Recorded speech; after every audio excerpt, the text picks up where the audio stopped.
everyone. Welcome into episode 4 of Above the Net, sponsored by Raymond James. Hard to believe that we're already almost through the month of September and the competition has been heating up on the volleyball court. I am joined now by Vince Muscat, our volleyball analyst. And like I said, it's hard to believe we're almost through the month of September. What have you seen so far as volleyball continues to heat up? A lot of our top teams in our rankings are kind of beating each other up throughout the season at tournaments and in league play, so that's exciting. I think the kids are just starting to get used to getting in school, getting out of school, and having that after school practice. Right. You're starting to see league rivals have matches against each other, so it's a fun time of the year in the fall. Fall's getting ready to kick off. So. And you had the opportunity to watch the Power Series this weekend. What was that like? What was that competition like there? We talked a little bit about that pool schedule that Northville was in with Skyline and North Branch, and then the other pool had Clarkston, and you saw teams, none of them went undefeated, you know, so each of them had a loss, and it kind of adjusted our rankings a little bit. And when they beat each other up, it's hard to really get that right rankings down. So we do our best. Yeah, good tease on that one. So you'll want to stay tuned to see our rankings because of how that shook up. Our rankings had a little movement. So we'll get to that in just a little bit. But before we do that, we're going to talk about some of the games that we had this week. We'll start off with Brighton at Northville. Northville swept Brighton 3-0. What did you see out of these two teams? Our first episode, we talked about Northville being a dangerous team.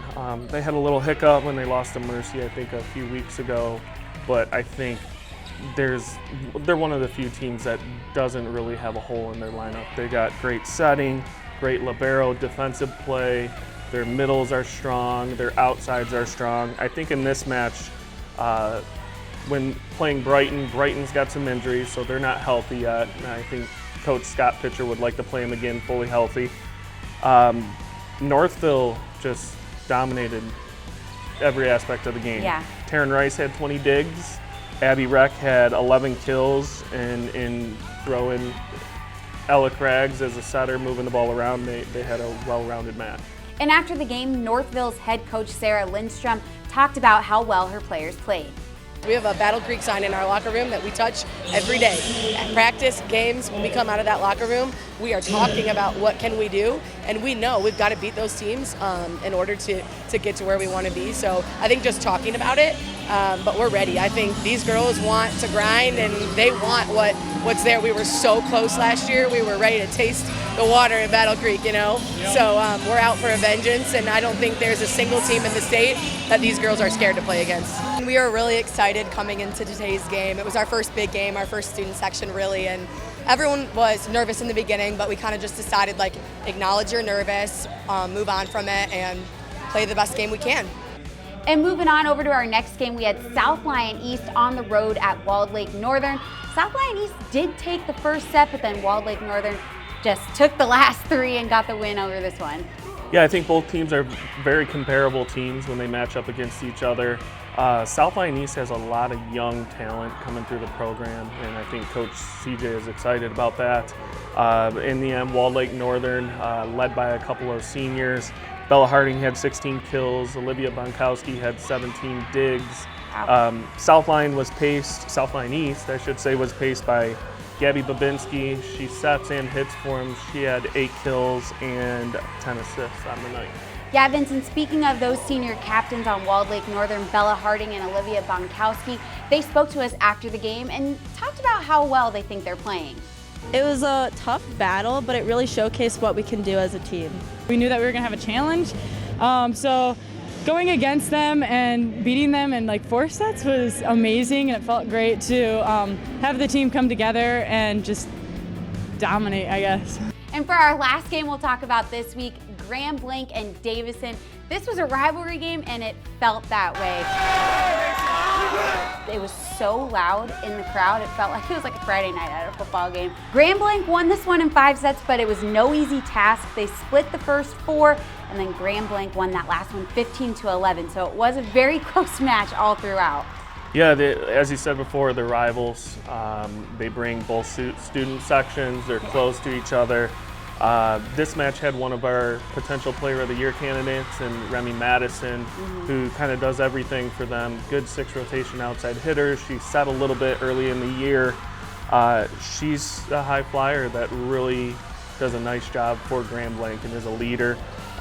For Davison, you got Morgan King, who shifted over from the middle to the outside. She's swinging really well. And then their leader, Jenna Sales, who's a setter on the team. So those 2 teams match up really well. I was going to say, we could potentially see them again down the road, but we did get a chance to catch up with Remy Madison after the game, and she said it was so loud in the gym, it was so hard for them to hear in the huddle.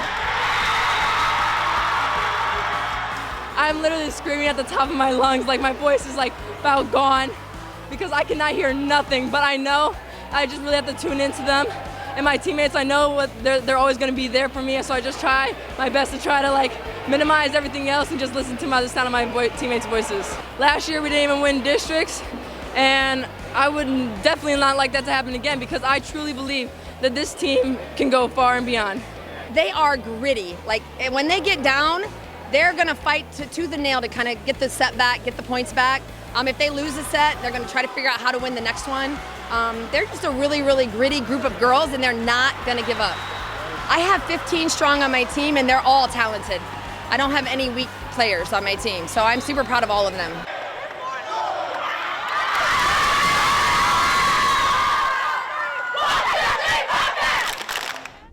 And as we teased at the top of the show, we do have some changes in our rankings, Vince. Oh, I love when the season keeps on going because this just heats up and teams start to show us who they are on the court and how they gel, and it's awesome. So you can see the rankings on your screen, but we have number 1 staying consistent as they have been the past couple of weeks, Marion. Then number 2, Northville. They moved up from number 7 and they went 3-1 at the Power Series. Number 3, Hudsonville, they moved up from number 5. 4, Forest Hills Northern, they moved up from 8. And then at number 5, we've got Mercy, who moved up from 6. A lot of movement. I told you guys, there's a lot of movement there. At number 6, we got North Branch. They moved down from number 3. Number 7, Clarkston, who moved up from number 4. Number 8, Skyline. They moved down from number 2, so they were in that top 3. And then we got number 9, Dakota, moving up 1 spot from number 10. And then number 10, SMCC is back in the top 10 after Novi has fallen out of it after getting into it last week. So, Vince, we're just going to talk about the top 3 this week. We've heard these teams, but I feel like we haven't given them a lot of love. So, Marion, they've stayed consistent. What do you think of this squad?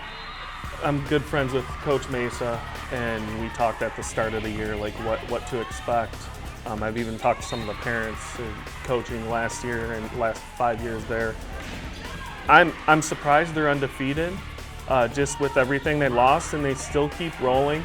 I think Ava Sarafa is really setting a great offense, and she's tough to match up against.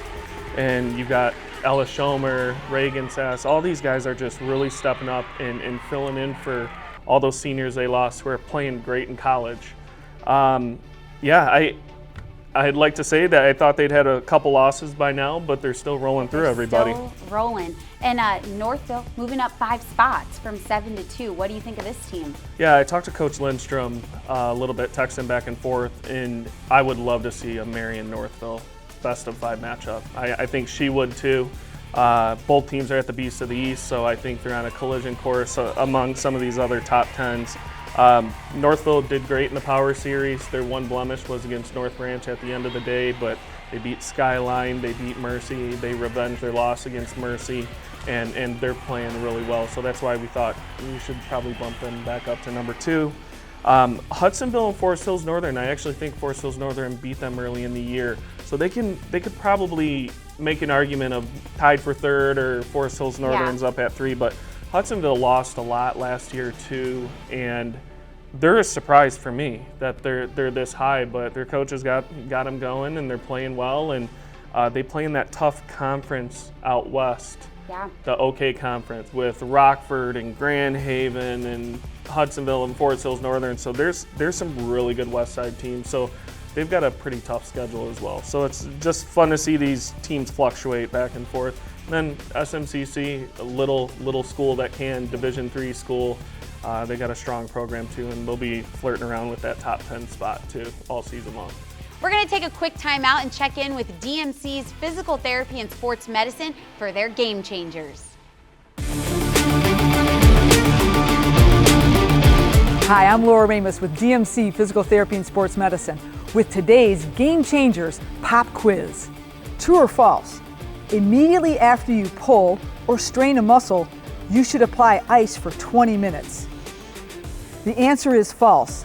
There is a lot of confusion surrounding the topic of whether to use ice or heat following a muscle injury. In the past 10 years, there has been no significant research that supports the use of ice for acute injury recovery. Applying ice to an injured tissue causes blood vessels near the injury to constrict and shut off the blood flow that brings the healing cells of inflammation. And therefore, applying ice to reduce swelling delays healing. Since applying ice to an injury has been shown to reduce pain, it is acceptable to cool an injured part for short periods of time soon after an injury occurs. You could apply the ice for up to 10 minutes, then remove it for 20 minutes, and then repeat the 10 minutes ice application once or twice. For more sports performance tips, or to make an appointment with a DMC physical therapist or sports medicine physician, visit dmc.org/gamechangers. Do you have a sports injury, or are you just looking to take your game to the next level? Then go where the pros go. DMC Physical Therapy and Sports Medicine. For immediate care, call 313-910-9328 or visit dmc.org/gamechangers.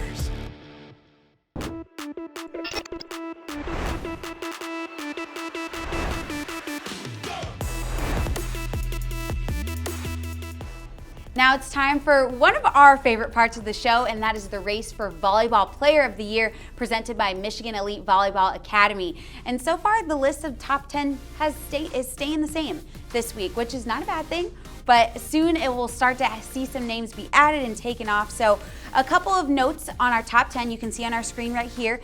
Erin Madigan from Dakota is leading the votes right now, and then coming in second in the votes is Abby Reck from Northville. So those are two players we gotta look out for. And then check out this, Harper Murray from Skyline. She reached 2,000 career kills this week, which is awesome. And then Ava Sarafa from Marion reached 4,000 career assists. And then another player from Novi, Sarah Vellucci, has also had a successful season so far. What do you see out of her?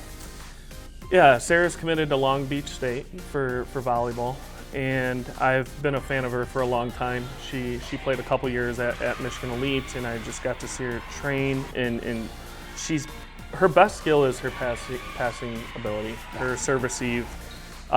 She's a 6 rotation outside at Novi, and is somebody you gotta she's gonna get her point, she's gonna score, she's that good, but you gotta hope that she has an off night. Yeah. I think her ability to really zone in the match and compete in those pressure moments is what really impresses me. I can't wait to see what she does at the next level. Yeah, we're all excited to see that. And remember, you can go to statechampsw.com to vote for who you think deserves Volleyball Player of the Year. And remember this, the top vote getter stays in the top 10. So that's why it's so important for you guys to get on statechampsw.com and make your votes. Well, I'm looking forward to next week, and we'll be back for another episode of Above the Net, sponsored by Raymond James. See you guys next week. State Champs Above the Net is presented by Raymond James, tailored financial advice that helps you live your life. State Champs Above the Net is also powered by Lawrence Technological University. Visit ltuathletics.com and recruit yourself. Michigan Elite Volleyball. Work hard, play hard. Michigan High School Athletic Association, promoting the value and values of educational athletics. The Michigan Army National Guard, a proud sponsor of the MHSAA. And the Detroit Medical Center Physical Therapy and Sports Medicine Pros. Visit dmc.org/gamechangers.